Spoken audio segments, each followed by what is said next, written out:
E assim como prometido, foi estranho. Estava acabando com um guarda chamado Cicatriz. Ele levou alguns cortes profundos, mas aquele homem não estava satisfeito. O próximo seria um dos subordinados do capitão Aaron. Nem mesmo Poodle, que era um dos mais fortes dos subordinados da 4ª Guarda de Soldados, não foi páreo para aquele homem. Infelizmente, ele foi atravessado pela espada do inimigo. Suas últimas palavras seriam pedir para Dylan correr. Ele gritou: "Dylan, corre o mais rápido que puder!" No momento, o rapaz ruivo pensou mesmo em correr. Depois, ele teve pensamentos. Ele não podia simplesmente correr e deixar um amigo para trás. Não. Aquele que esteve do lado dele por tanto tempo. De todos, Poodle era o que mais tinha se dado bem com ele. O tratou como um irmão, um verdadeiro irmão. Era alegre quando tinha que ser e também chamava sua atenção. Não ligando que ele era um antigo mercenário, mas tratando ele como alguém íntegro o suficiente para ser chamado de irmão. Agora ele queria correr, mas seu coração não deixava. Foi então que aquele homem escutou um absurdo. Dylan não iria deixar seu amigo para trás, por isso começou a xingar o grandalhão. O homem não acreditava que aquele projeto de minhoca estava gritando com ele. E o ruivo gritava mais alto que podia: "Ei, cara de pastel! Já se esqueceu que eu lhe dei uma surra? Olha para trás! Quer ganhar um chute no traseiro? Bati em você e nos seus irmãos. Vocês caíram como moscas e você foi o pior. Você eu apenas nocauteei por um golpe apenas. Olha como eu sou melhor do que você." Aquele homem olhava para aquela mosquinha como se fosse capaz de aniquilá-lo somente com um olhar, e começou a correr atrás do Dylan. Agora ele pensava: desta vez eu não irei escapar. Enquanto corria, infelizmente ele caiu, e agora simplesmente podia pensar aonde estava o capitão que não chegava para defendê-lo. Quando o homem finalmente ergueu o objeto cortante, decidido a dar o fim naquela mosca que ficava barulhando no ouvido dele, gritou: "Ei, Aaron, seu estúpido! Onde você está que não me salva? Onde está você quando preciso?" Não demorou muito, e lógico, aquele homem logo viu o punho do capitão bem no meio do rosto. Ele chegou com tudo. Não iria deixar ninguém encostar no subordinado dele. Dylan simplesmente arregalou os olhos. Não acreditava que realmente aquele capitão chegou bem na hora exata. Ele estava meio emocionado. No entanto, o capitão simplesmente olhava para ele com um olhar ainda mais maligno do que o olhar do inimigo. Ele perguntou: "O que você acabou de dizer agora mesmo? Por acaso você me chamou de estúpido?" Foi nesse momento que Dylan notou que deveria fingir de morto. Por isso, simplesmente colocou a cabeça no pedregulho e fechou os olhos. Se tivesse sorte, o capitão pensaria que ele estava desmaiado. E o capitão estava raivoso. Sabia que Dylan não passava mesmo de uma doninha, mas ele tinha assuntos para resolver agora. Olhava para um lado e para o outro. Não sabia qual deles ele finalizava primeiro. No entanto, o homem que se rivalizava com ele perguntou: "É você que quer partir? Se quiser, posso fazer com que o seu desejo seja atendido." No entanto, o capitão Aaron não era uma pessoa que pudesse ser intimidada apenas por uma espadazinha. Foi quando ele olhou para o homem e disse: "Olha, você não está se limpando direito, tem moscas atrás de você." O homem, mesmo não acreditando, olhou para trás, e foi nesse momento em que recebeu uma bela de uma bordoada. O homem gritava: "Seu maldito e infeliz, o que pensa que está fazendo?" Por muito pouco o homem não foi decapitado, mas ele reagiu a tempo. E era isso mesmo que o capitão queria, alguma coisa que fizesse o sangue dele ferver. Estava cansado de bater em covardes medíocres. Talvez aquele aguentasse um pouco mais. Foi então que ele simplesmente o segurou e o golpeou algumas vezes, só para entretenimento dele mesmo. Não satisfeito, deu um golpe daqueles que o arremessou longe. O homem relampejou, mas era muito forte, por isso não caiu de imediato. Você se segurou nas pernas. E o capitão estava empolgado. Colocou a mão no cabelo e perguntava: "Oh, você é corajoso. Vejo que não consegui te nocautear de primeira. Agora queria saber como aquela malduta doninha conseguiu." O homem estava muito mais furioso agora do que antes. Mas ainda assim o capitão falava: "Que negócios você veio fazer por aqui? Não tem nada que você possa querer no meu território." No entanto, ele falou: "Eu busco por alguém. É uma menina, ela é pequena e tem cabelos violeta. Você por acaso tem visto ela?" Foi nessa hora que o capitão lembrou-se das pessoas estranhas que estavam com a garota antes. Se lembrava que aquelas pessoas também eram de Curzon. Se vinham do mesmo local, provavelmente tinham a mesma natureza perversa. Queriam simplesmente pegar a maga dele. Isso não iria acontecer. A única coisa que passava na cabeça dele é quem no mundo teria coragem de mandar alguém para retirar a maga das mãos dele. No entanto, o homem ainda mais raivoso sabia. Aquela pessoa na frente dele tinha noção de quem ele estava falando. Então disse: "Me entregue ela e você será poupado. Talvez eu te mate bem rápido. Caso não faça, irá morrer lentamente." Mas o desfecho inesperado ele não aguardava por isso.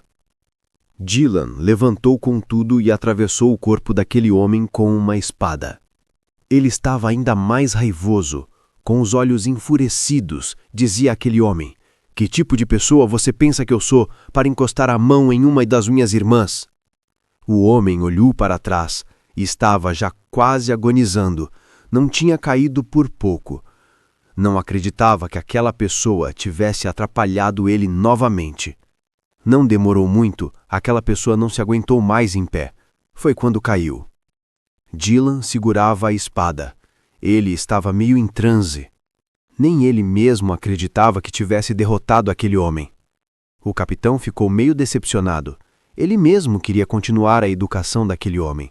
Por isso, debaixo da chuva, ele resolveu que iria para a pousada da Coelha Sorridente para tomar uma cerveja gelada.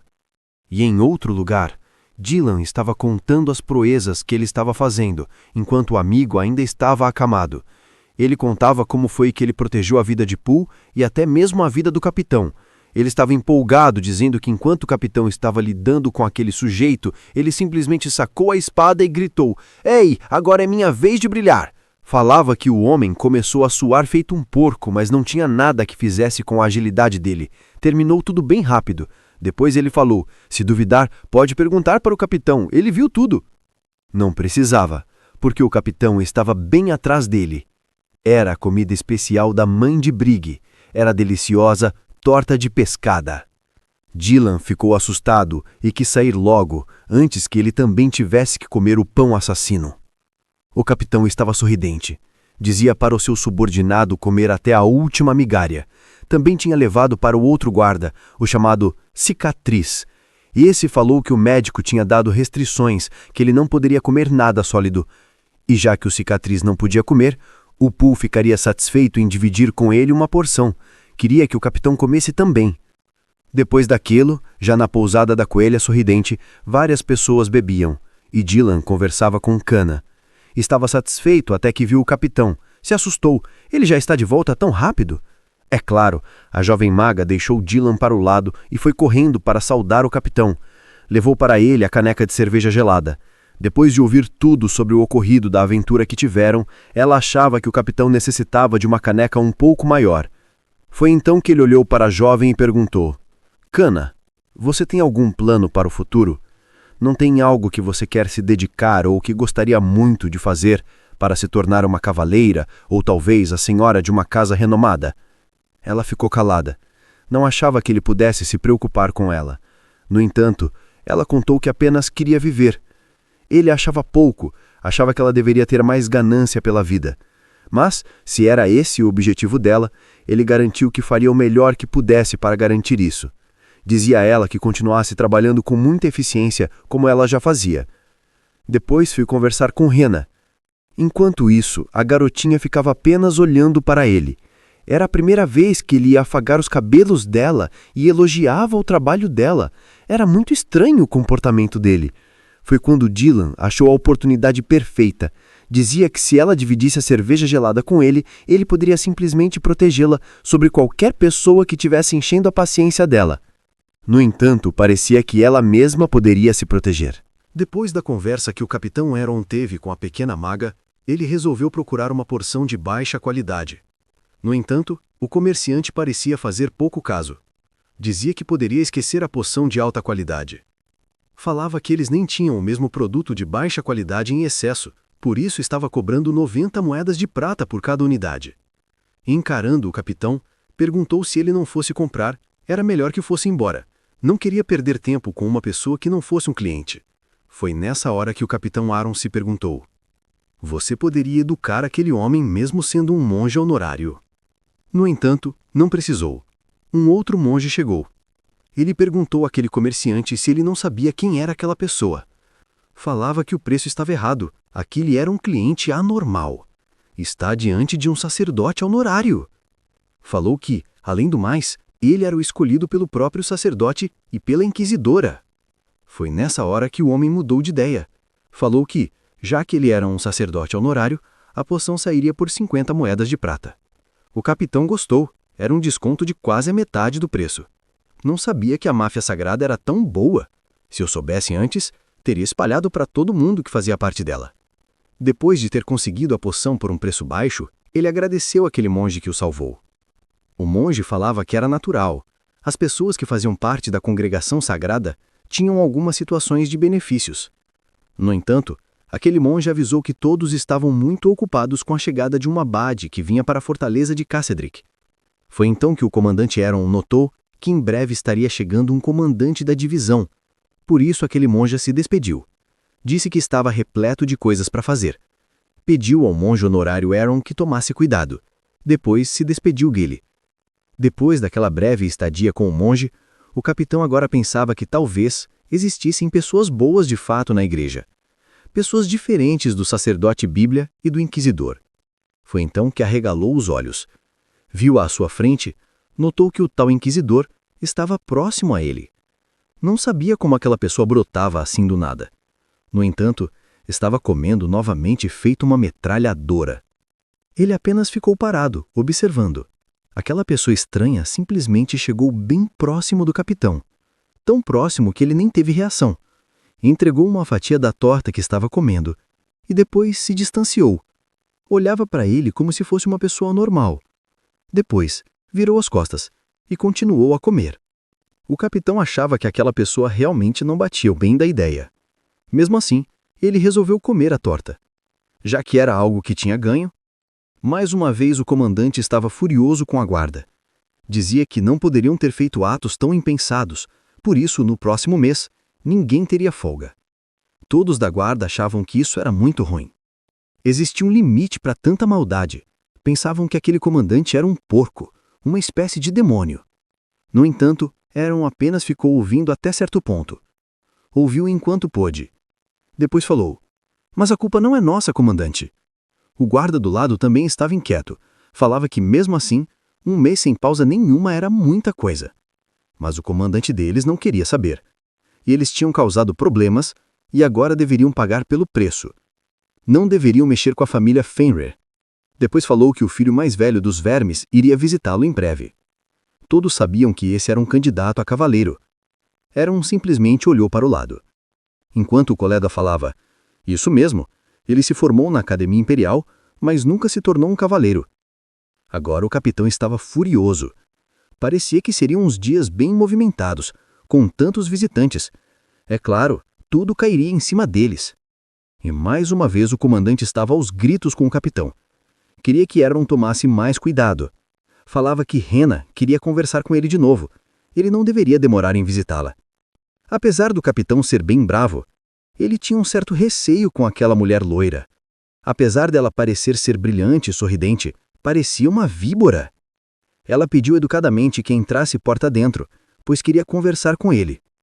Ela falava ao abrir a porta: posso criar um espaço pelo qual uma pessoa pode mover, e esse espaço é utilizado para entrada e saída. Falava para ele: não é muito difícil, isso se chama porta, e tem um puxador. Se você puxar, assim abre. Ele não estava entendendo direito por que ela estava sendo tão minuciosa em falar de uma simples porta. O pior era o sorriso maligno que ela fazia. Depois perguntou aos gritos: por acaso você não sabe manusear uma porta? Tem que sair quebrando todas que ver?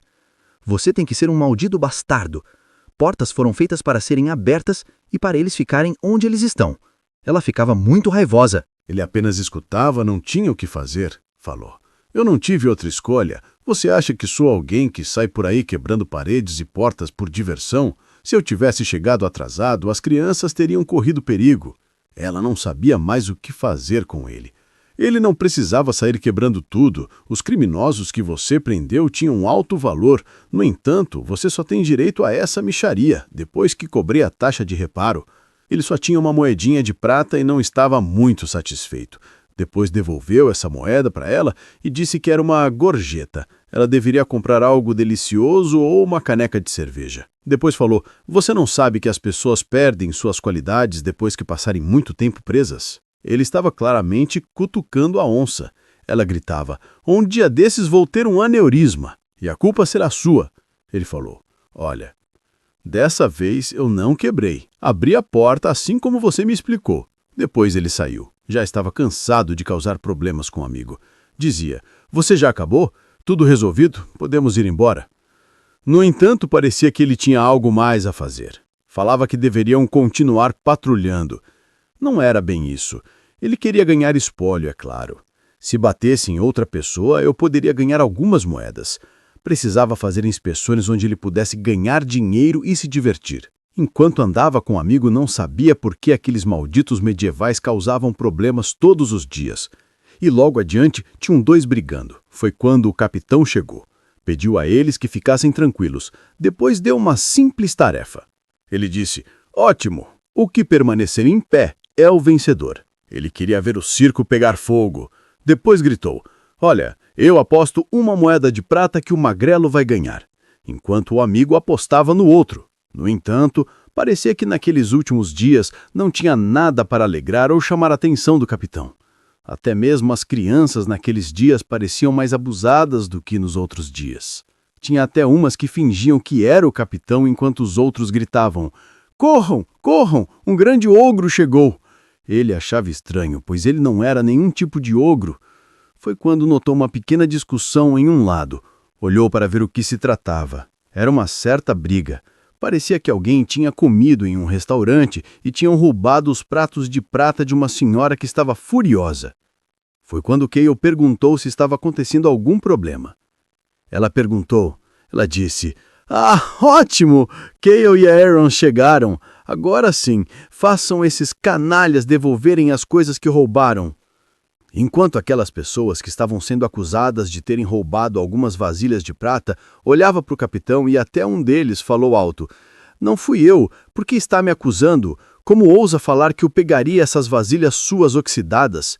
A outra mulher também falou: "Eu tampouco pegaria pratos enferrujados. Eu tenho prata de verdade em casa, porque eu iria levar a sua louça." Teve um outro também que disse que era inocente, sequer sabia do que eles estavam falando. No entanto, Cale olhou para o capitão querendo saber o que poderia fazer sobre aquele tumulto e como identificar quem é que estava sendo verdadeiro.